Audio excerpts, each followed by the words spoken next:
လက်ရှိမှာမြန်မာပရိသတ်တွေအားလုံးရဲ့ဝေဖန်ပြစ်တင်မှုတွေကိုခံနေရပြီးတော့အမေလျော့ခံဖြစ်နေတဲ့မြန်မာ U22 အသင်းအားလုံးပဲမင်္ဂလာပါကျွန်တော် Guest Sport ကနေပြန်လည်ပြီးတော့ကြိုဆိုပါရစေကျွန်တော်တို့လက်ရှိစီးကိန်းမှာဝင်ရောက်ရှင်ပြိုင်နေတဲ့မြန်မာ U22 အမျိုးသားအသင်းအားဆိုလို့ရှိရင်တော့ဒီစီးကိန်းပြိုင်ပွဲမှာဆိုလို့ရှိရင်လည်းရလဒ်ပိုင်းတွေကကောင်းနေတဲ့အနေအထားမျိုးလည်းမဟုတ်ဘူးရလဒ်ပိုင်းနဲ့စိုးဝါးတာလားဆိုတော့အသေးရဲ့ဒီကစားပုံပြီးတော့စိတ်ဓာတ်ပိုင်းဆိုင်ရာတွေကစတော်တော်လေးကိုမှဒါစိတ်ပြည့်စရာကောင်းတဲ့အနေအထားမျိုးတွေကိုကျွန်တော်တို့ဒါမြင်တွေ့ခဲ့ရတယ်ပေါ့နော်။မြန်မာပြည်သက်တွေအားလုံးကတော့ U22 အသင်းပေါ်မှာမျှော်လင့်ချက်တွေအားလုံးကလည်းကုန်ဆုံးခဲ့ပြီဖြစ်ပြီးတော့လက်ရှိမှာဆိုလို့ရှိရင်ဒါမီဒီယာတွေတော်တော်များများမှာလည်းဗျာမြန်မာ U22 အသင်းကိုပေါ်ပြတဲ့အနေအထားမျိုးတွေကလည်းအရန်ကိုနဲလာတယ်။တကယ်လို့တက်လာခဲ့တဲ့ဗီဒီယိုဆိုရင်တော့ဗျာအဲ့ဒါသိချတယ်။ U22 အသင်းကိုလုံးဝဗျာဒီဆဲဆိုပြီးတော့တင်နေတဲ့ပို့တွေကပို့ပြီးတော့များတော့လည်းကျွန်တော်တို့တွေ့ရတယ်။ဒါကလည်းဒါဆဲတဲ့ပြည်သက်တွေရဲ့အလွန်လို့တော့ကျွန်တော်ကတော့မပြောချင်ဘူး။ဘာပြောလဲဆိုတော့ကျွန်တော်တို့ကဗျာဒီစီးကိန်းပြိုင်ပွဲမှာကရှုံးတဲ့အသင်းကလည်းဖိလစ်ပိုင်ကိုရှုံးတာ။ဖိလစ်ပိုင်ဆိုတာကကျွန်တော်တို့ခေတ်အစစ်စစ်ကလေးကဗျာဒါမြန်မာစီးကိန်းမှာကျွန်တော်တို့ဝင်ရောက်ရှင်ပြိုင်တာဖြစ်ဖြစ်ဘယ်လိုအနေအထားမျိုးမှာတွေ့လို့ကန်တာဖြစ်ဖြစ်ကျွန်တော်အမြဲတမ်းလိုနိုင်နေတဲ့အသင်းလုံးဝငင်းနိုင်အသင်းထဲမှာပါတယ်အဲ့လိုအသင်းမျိုးကိုတော့ကျွန်တော်တို့ကတူးစီးဆိုတဲ့ရာလက်နဲ့ဂိုးပြက်ကြီးကိုအရှက်တဝဲရှုံးနေခဲ့ရတာလည်းဖြစ်ပါတယ်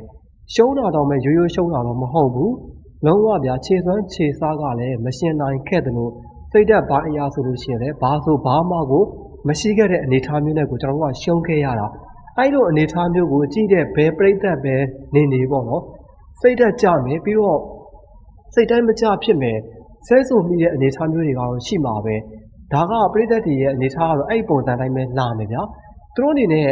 ဒီမကန်ခင်ကလေးက U22 ရဲ့လက်ရှိစွမ်းဆောင်ရည်ပိုင်းနေပြီးတော့ကစားသမားရွေးချယ်ထားတဲ့အပိုင်းနေဒီတယောက်ချင်း quality အပိုင်းတွေကစအားလုံးကသိထားပြီးသားပဲ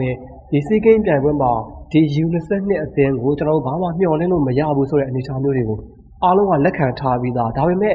မြန်မာဆိုတဲ့စိတ်နဲ့ကျွန်တော်တို့ရင်ထဲကလာတဲ့ချက်ချင်းမေတ္တာတရားတွေနဲ့ကြည့်ခဲ့တယ်ဒါပေမဲ့ဖိလစ်ပိုင်လိုအသင်းမျိုးကိုတော့ကျွန်တော်တို့အနေနဲ့မနိုင်ဘူးဆိုရင်တော့မဲတရေရလက်တော့ရခဲ့တဲ့နေလို့ကျွန်တော်ကတော့မြင်တယ်ဆိုတော့ရှုံးမှရှုံးနေခဲ့တယ်ပြီးတော့ခြေစွမ်းကလည်းဘာမှမရှိဘူးစိတ်ဓာတ်ပိုင်းလည်းတော်တော်လေးကိုညံဖြစ်နေပါတော့အဲ့လိုအနေအထားမျိုးဆိုတော့ပြည်သက်တွေကဆဲပြီပေါ့ပြည်သက်တွေဆဲရတော့မဲတချို့လူတွေပြောသလိုပဲပေါ့နော်နဲတော့နဲသေးရလို့ပဲထပ်ပြီးတော့ပြောရမလို့ဖြစ်နေတာပြီးတော့လက်ရှိမှာဆိုလို့ရှိရင်ကျွန်တော်တို့ဒါအမျိုးသားကကြောက်6သိန်းပဲရှိတယ်3အုပ်စုကန်တယ်အဲ့ဒါကိုမှအုပ်စုပထမရတဲ့ကောင်တွေကတက်မယ်ပြီးတော့ဒုတိယအကောင်ဆုံးတစ်သိန်းဆိုပြီးတော့ပြန်နေပြီးတော့ရွေးချယ်မှာလည်းဖြစ်တယ်ပေါ့နော်အဲ့ဆိုတော့ဒုတိယအသင်းအနေနဲ့ကျွန်တော်တို့ထပ်ပြီးတော့မှန်းလို့ရလားဆိုတော့မှန်းတာကတော့မှန်းလို့ရတယ်ပေါ့နော်ဒါပေမဲ့မျှော်လင့်ချက်ကတော့တော်တော်လေးကိုမှနဲတဲ့အနေအထားမျိုးကိုကျွန်တော်တို့တွေ့ရတယ်ဘာဖြစ်လဲဆိုတော့လက်ရှိဒီအုပ်စုဒုတိယနေရာမှာနေတဲ့တီမောဆိုလို့ရှိရင်လည်းဗျာစင်ကာပူလိုအသင်းမျိုးကိုနော်စင်ကာပူနော်3-1ဆိုတဲ့ရလဒ်နဲ့ကိုအနိုင်ရရှိအောင်စွမ်းဆောင်ထားတာပြီးတော့နောက်ထပ်မလေးရှား